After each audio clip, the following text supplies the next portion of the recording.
السلام علیکم ورحمۃ اللہ وبرکاتہ۔ گھر میں غربت کیوں آتی ہے؟ کون سے ایسے اعمال ہیں جن سے انسان کے گھر میں غربت آتی ہے؟ اگر ان کاموں سے بچا جائے، ان کا خاص خیال رکھا جائے تو آپ کے گھر میں رحمتیں ہوں گی، برکتیں ہوں گی اور غربت ہمیشہ کے لیے دور ہو جائے گی۔ پہلے نمبر پہ ہے گندگی۔ آپ کے گھر میں اگر گندگی ہے، صفائی نہیں ہوتی، تو پھر یاد رکھیں آپ کے گھر میں برکت کبھی نہیں آ سکتی۔ اپنے گھر کو صاف رکھیں، ہمیشہ پاک رکھیں۔ دوسرے نمبر پہ ہے رات کو صفائی کرنا۔ اگر آپ رات کو صفائی کرتے ہیں تو پھر بھی یقین رکھیں آپ کے گھر میں کبھی دولت نہیں آئے گی، کبھی آپ کے گھر میں رزق نہیں آئے گا۔ پریشانیاں، مصیبتیں یہ آپ کا مقدر بن جائیں گی۔ اس لیے صفائی جب بھی کریں تو دن کو صفائی کریں، رات کو صفائی نہ کریں۔ اس کے بعد ہے صبح تک سونا۔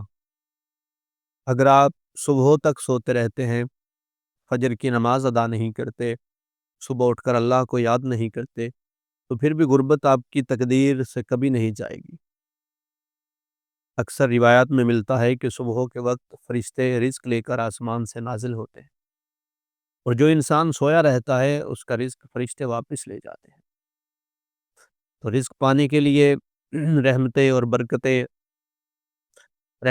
برکتیں پانے کے لیے صبح جلدی اٹھیں، اللہ کی نماز ادا کریں، اللہ کو یاد کریں، اہل بیت کا ذکر کریں، تاکہ غربت آپ کی دور ہو جائے۔ اس کے بعد ہے قبرستان میں ہنسنا۔ قبرستان کوئی ہنسنے کی جگہ نہیں۔ اگر آپ قبرستان میں کہکے لگا رہے ہیں، قبرستان میں اگر آپ ہنستے ہیں تو یہ بھی آپ کی غربت کا سبب ہے۔ اس وجہ سے بھی آپ کی غربت نہیں جا رہی۔ تو کوشش کریں جب قبرستان میں جائیں وہاں اللہ کا ذکر کریں، وہاں اپنے مرحومین کی بخشش کے لیے دعا کریں، اللہ سے مغفرت طلب کریں، اور قبرستان میں جا کے اپنے مرحومین کی درجات کی بلندی کے لیے دعا کریں، وہاں فاتحہ پڑھیں، وہاں قرآن پڑھیں۔ قبرستان میں بالکل نہیں ہنسنا چاہیے، یہ بھی آپ کے رزق کو بڑھنے نہیں دیتا۔ اس کے بعد ہے مکڑی کا جالا۔ جی ہاں، اگر آپ کے گھر میں مکڑی کا جالا ہے اور آپ اسے اتارتے نہیں تو یہ بھی آپ کی غربت کا باعث ہے، آپ کی تنگ دستی کا باعث ہے۔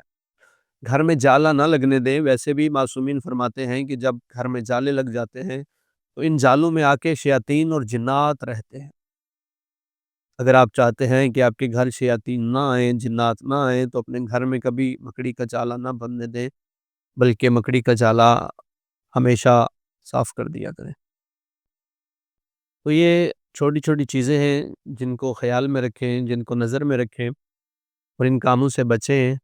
ہمیشہ اپنے اللہ سے جڑے رہیں، اللہ کا ذکر کریں۔ اللہ ہم سب کو توفیق عطا فرمائے۔